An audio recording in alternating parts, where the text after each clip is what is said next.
Section 10.3, Moles of Compounds. The objectives of this lesson are to recognize mole relationships shown by a chemical formula, calculate the molar mass of a compound, convert between the number of moles and mass of a compound, and apply conversion factors that determine the mass of atoms or ions in a known mass of a compound. Some vocabulary to review will be representative particle. You have learned that different kinds of representative particles are counted using the mole. In the last section, you read how to use molar mass to convert among moles, mass, and number of particles of an element. Can you make similar conversions for compounds and ions? Yes, you can. But to do so, you need to know the molar mass of the compounds and ions involved. Recall that a chemical formula indicates the number and types of atoms contained in one unit of the compound. Consider the compound dichlorofluoromethane with the chemical formula CCl2F2. The subscripts in the formula indicate one molecule of dichlorofluoromethane consists of one carbon, two chlorine, and two fluorine atoms. These atoms are chemically bonded together. The carbon-chlorine-fluorine ratio in dichloromethane is 1 to 2 to 2. Suppose you had a mole of difluoromethane. The representative particles of the compound are molecules, and a mole of difluoromethane contains Avogadro's number of molecules. The carbon-chlorine-fluorine ratio in 1 mole of difluoromethane would still be 1 to 2 to 2, as it is one molecule of the compound.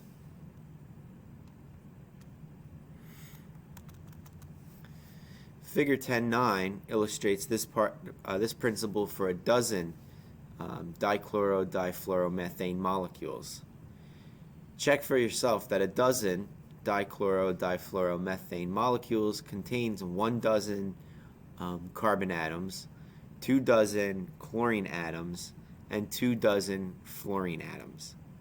The chemical formula for dichloro-difluoromethane not only represents an individual molecule of dichloro-difluoromethane, it also represents a mole of the compound.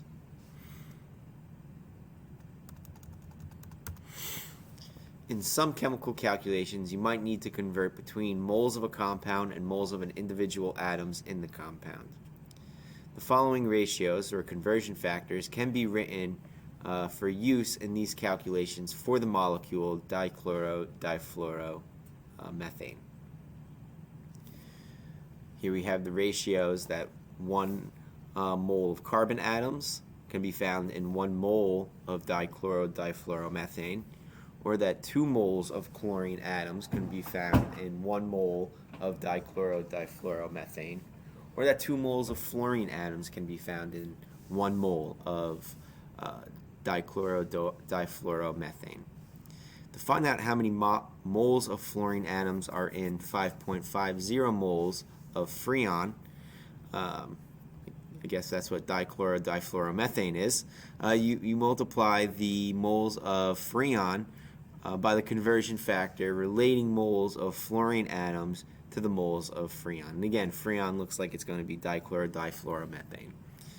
So we take the moles of the molecule, right, in this case it's freon, and then we multiply it by how many atoms, right, how many moles of fluorine atoms we have in 1 mole of the molecule, and then we can go ahead and find out how many moles exist. And again, if the question was if we have 5.50 moles of freon, we use that ratio to convert moles of freon to moles of fluorine atoms, noting that we have to go ahead and cancel out the moles of freon using a conversion factor where you have moles of freon in the denominator And when you do your arithmetic, you should get 11 moles of Freon.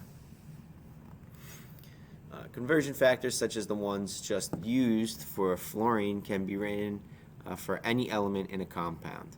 The number of moles of the element that goes in the numerator of the conversion factor is the subscript for the element in the chemical formula.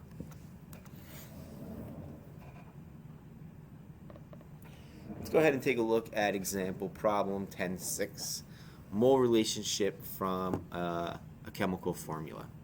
Aluminum oxide, often called alumina, is the principal raw material for the production of aluminum. Alumina occurs in the minerals corundum and bauxite.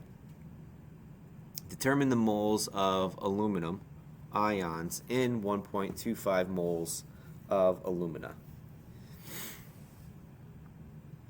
So, to analyze this problem, you're given the number of moles of aluminum oxide and determine the number of moles of aluminum ions.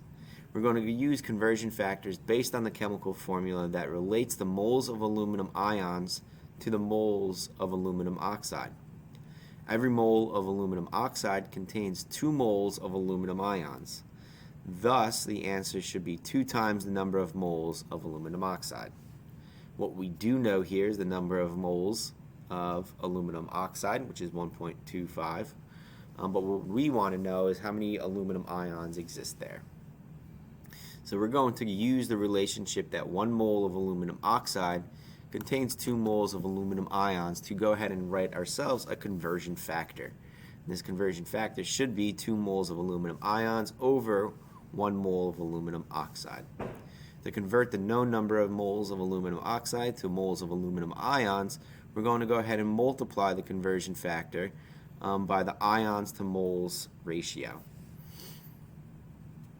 So when we go ahead and do that, take that 1.25 moles of aluminum oxide, set up your conversion factor so that you have moles of aluminum oxide in the denominator of your conversion factor and aluminum ions in your numerator, and you should get 2.50 moles of aluminum ions. So let's go ahead and pause the video for a second and go ahead and try problems 29 and 30.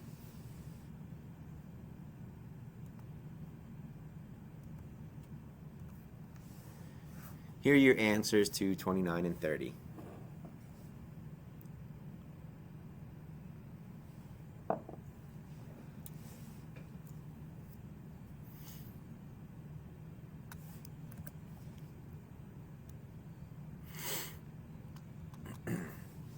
The mass of your backpack is the sum of all the masses of the pack and the masses of the books, notebooks, pencils, lunch, and miscellaneous items you put in it. You could find its mass by determining the mass of each item separately and adding them together. Similarly, the mass of a mole of a compound equals the sum of the masses of all the particles that make up the compound. Suppose you want to determine the molar mass of the compound potassium chromate.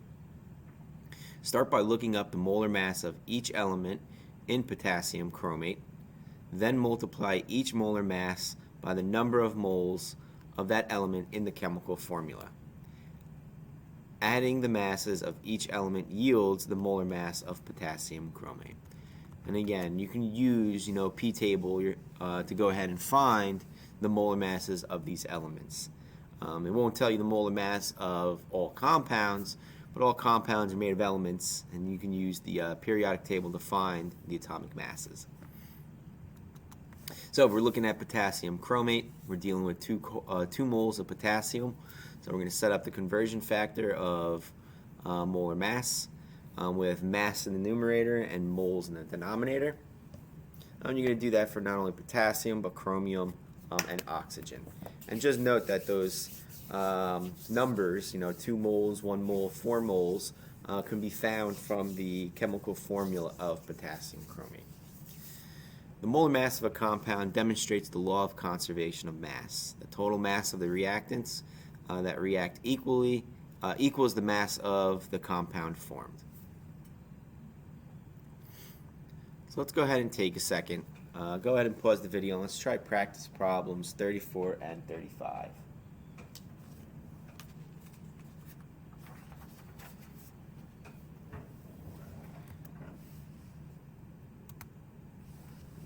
So here are your answers to 34, 35, and 36. And cut out a little bit.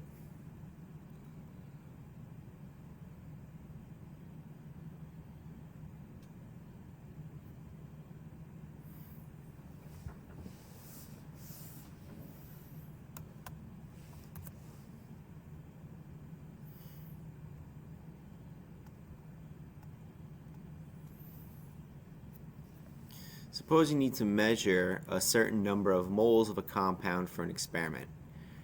First, you must calculate the mass in grams that corresponds to the necessary number of moles. Then, you can measure that mass on a balance. For example, problem 10.2, you learned how to convert the number of moles of an element to a mass using molar mass as the conversion factor. The procedure is the same for compounds, except that you must first calculate the molar mass of the compound. Let's look at example problem 10.7, mole to mass conversions for compounds. The characteristic odor of garlic is due to allyl sulfide. What is the mass of 2.50 moles of allyl sulfide? To analyze the problem, you're going to go ahead, you are given the 2.5 moles of allyl sulfide and must convert the moles to mass using the molar masses as a conversion factor. The molar mass is the sum of the molar masses of the elements in allyl sulfide. Right, so if we look at this, it looks like we have 6 carbons, 10 hydrogens, and 1 sulfur. Just remember that C3H5 is in parentheses with a 2 subscript, meaning we have 2 C3H5s, which gives us 6, 10, and 1 sulfur. So what we know is we have 2.5 moles of allyl sulfide. Things that we don't know are the molar masses of this allyl sulfide and the mass of 2.5 moles of allyl sulfide. Right? Using the periodic table, we can go ahead and find the molar mass. Like I said, knowing that we have 1 mole of sulfur, we have 6 moles of carbon, and we have 10 moles of hydrogen. You can get all these values from the periodic table. And then what you're going to go ahead and do is you're going to add up all those masses. And once you get the sum, that'll give you the value, the molar mass value of allyl sulfide, which is 114.21 grams per mole allyl sulfide. Now that we have the molar mass, we can go ahead and convert those 2.50 moles of allyl sulfide to a mass. Right, so go ahead and set up a conversion factor so that the moles will cancel with moles. So your conversion factor should have moles in the denominator and then the molar mass of allyl sulfide in the numerator.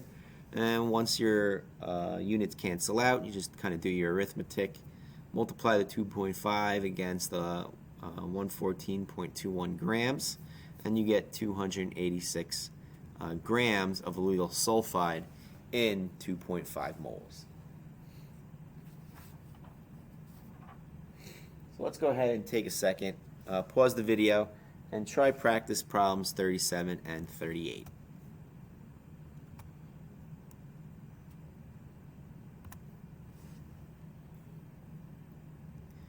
Here are your answers for 37 and 38.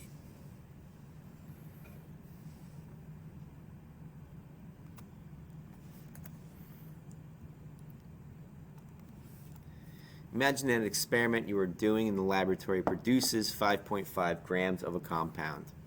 How many moles is that? To find out, you calculate the molar mass of the compound and determine it to be 185.0 grams per mole. The molar mass relates to grams and moles, but this time you need to inverse of the molar mass as the conversion factor. So here we have 5.50 grams of a compound, and we know that its molar mass is 185 grams. So let's go ahead and use that conversion factor, setting up the grams in the denominator and moles in the numerator, and that would tell us how many moles of a compound we have. Let's go ahead and look at example problem 10.8 to use mass to mole conversions for compounds. Calcium hydroxide is used to remove sulfur dioxide from the exhaust gas emitted by power plants and for softening water by the elimination of calcium and magnesium ions. Calculate the number of moles of calcium hydroxide in 325 grams of the compound. To analyze this problem, you are given the 325 grams of calcium hydroxide and must solve for the number of moles of calcium hydroxide. You must first calculate the molar mass of calcium hydroxide. So we know we have 325 grams of calcium hydroxide. Some things we don't know is the molar mass of calcium hydroxide, and we don't know the number of moles. So to solve for the unknown, we're going to go ahead and determine the molar mass of calcium hydroxide. In 1 mole of calcium hydroxide, we have 1 calcium, 2 oxygens, and 2 hydrogens. Multiply each of those by its respective molar mass, and then go ahead and take the sum of those masses, and that should give you the molar mass of calcium hydroxide, which is 74.10 grams per mole. Now we want to go ahead and use the inverse of the molar mass so that we can go ahead and convert the 325 grams of calcium hydroxide into moles of calcium hydroxide. And to do that, we need to go ahead and cancel the grams of calcium hydroxide. Our conversion factor must have the grams of calcium hydroxide in the denominator, leaving the moles of calcium hydroxide in the numerator. When you when you take the 325 and divide that by the 74.10, you're left with 4.39 moles of calcium hydroxide.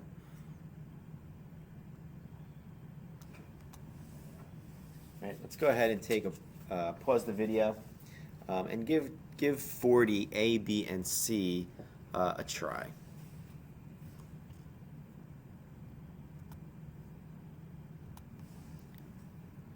Here are your answers for 40 A, B, and C.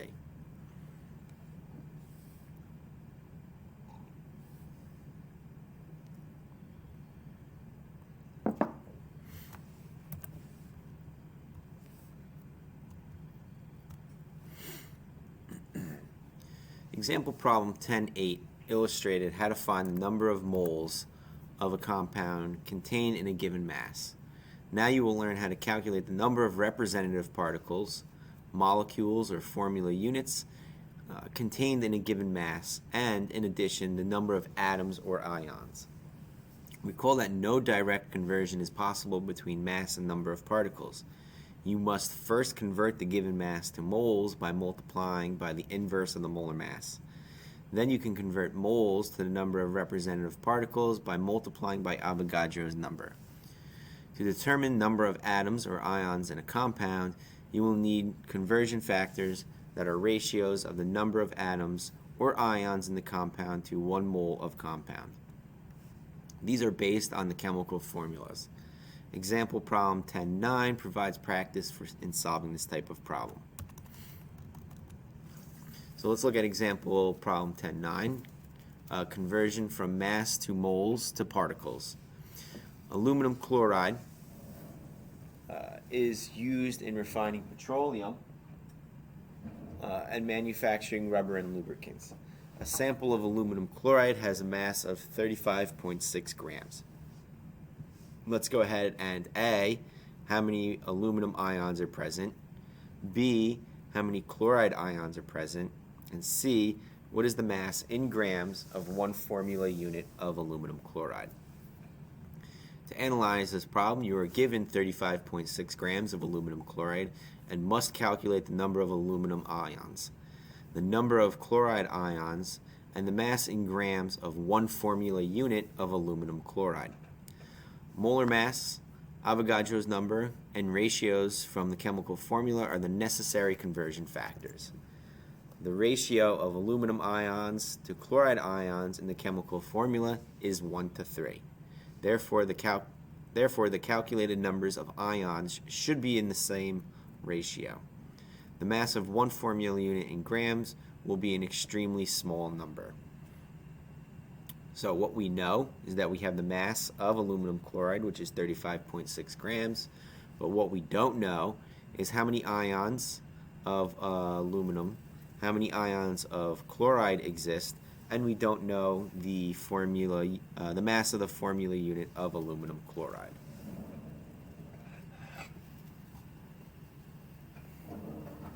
So what we want to go ahead and do is let's go ahead and determine the molar mass of aluminum chloride. We know that there is 1 mole of aluminum for every aluminum chloride. So let's multiply that against its molar mass. And then we know that there are 3 moles of chloride ions for every 1 mole of aluminum chloride. So let's go ahead and multiply 3 against that molar mass, and then we can find out the sum of the aluminum and chloride ions, which would give us the molar mass of aluminum chloride. In this case is 133 grams per mole. So now what we're going to go ahead and do is we want to go ahead and find out how many moles of aluminum chloride exist in 35.6 grams of aluminum chloride. So we're going to go ahead and use that sample and divide that by the molar mass of aluminum chloride so we can convert that into moles of aluminum chloride. Now what we want to go ahead and do is, now that we have it in terms of moles, we can convert those moles into formula units, and by using Avogadro's number and that relationship that 1 mole is equal to 6.2 times 10 to the 23rd particles, we're going to go ahead and multiply the 2.67 moles of aluminum chloride by Avogadro's number over 1 mole of aluminum chloride, and that tells us we have 1.61 times 10 to the 23rd formula units of aluminum chloride in a given 35.6 gram sample of aluminum chloride. Now we want to go ahead and calculate the number of aluminum ions and chloride ions and use the ratios from the chemical formula as conversion factors. We know that there's a 1-to-1 relationship of aluminum ions to aluminum chloride formula units. So let's go ahead and use the relationship to go ahead and calculate how many ions exist there. Taking that 1.61 times 10 to the 23rd aluminum chloride formula units, let's use the conversion factor of 1 aluminum ion over 1 aluminum chloride formula unit. Do the arithmetic, and that tells you that in 1.61 times 10 to the 23rd formula units of aluminum chloride, you have 1.61 times 10 to the 23rd aluminum ions. Now the same concept, we're going to go ahead and use the chloride ions. In 1.61 times 10 to the 23rd aluminum chloride formula units, we have a ratio of 3 chloride ions for every 1 aluminum chloride ion. Multiply that 1.61 times 10 to the 23rd by 3, and that tells you we have 4.83 times 10 to the 23rd chloride ions. Now what we want to do is calculate the mass in grams of 1 formula unit of aluminum chloride. Let's go ahead and use the inverse of Avogadro's number as a conversion factor. So let's go ahead and take the 133.33 grams of aluminum chloride per mole and multiply that against the inverse Avogadro's number conversion, where 1 mole is in the numerator and Avogadro's number is in the denominator. Take the 133.33 grams and divide that by Avogadro's number, and that will tell you you have 2.21 times 10 to the 22nd grams of aluminum chloride for every 1 formula unit. Essentially, if you have 1 formula unit of aluminum chloride, right, 1 aluminum and 3 chlorides, it would have a mass of 2.21 times 10 to the negative 22nd grams for every 1 formula unit. All right. How about you go ahead and pause the video and give 42 and 43 a try.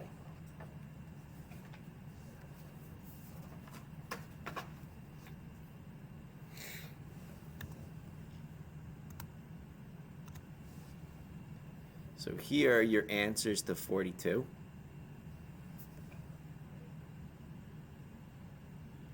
Right? Notice how when I'm doing these, I'm also using, right, similar slashes, right? Whether it be a backslash, a forward slash, and I'll even sometimes just use X's to make sure that my units are canceling out. And again, I can visually see where these are going.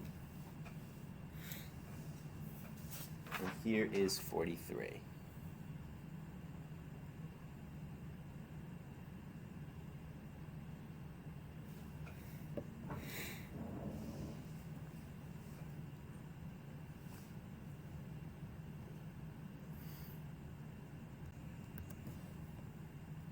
So this diagram is really helpful. It shows you how moles is pretty much central to all things. If you want to go from mass to representative particles, you got to convert to moles first. If you want to go from representative particles to moles of atoms or ions, you got to go through moles first. Moles is pretty much the central tenet of the of all chemistry, to be honest. All right, so conversions between mass, moles, and the number of particles are pretty much, again, summarized in Figure 1011. Note that molar mass and the inverse of molar mass are conversion factors between mass and number of moles. Avogadro's number and its inverse are the conversion factors between moles and the number of representative particles to convert between moles and the number of moles of atoms or ions contained in compound. Use the ratio of moles or of atoms or ions to 1 mole of compound or its inverse, which are shown in the upward and downward arrows of Figure 1011. The ratios are derived from subscripts in the chemical formula. And again, I would probably go ahead and copy this little diagram in your notebook and keep it on reference. It's very handy. Whenever you're in a pickle, if you want to convert from mass to moles or representative particles, it's all right there. All right, again, moles are the central theme here. Section 10.3, summary. Subscripts in a chemical formula indicate how many moles of each element are present in 1 mole of the compound. The molar mass of a compound is calculated from the molar masses of all the elements in the compound. Conversion factors based on a compound's molar mass are used to convert between moles and mass of a compound.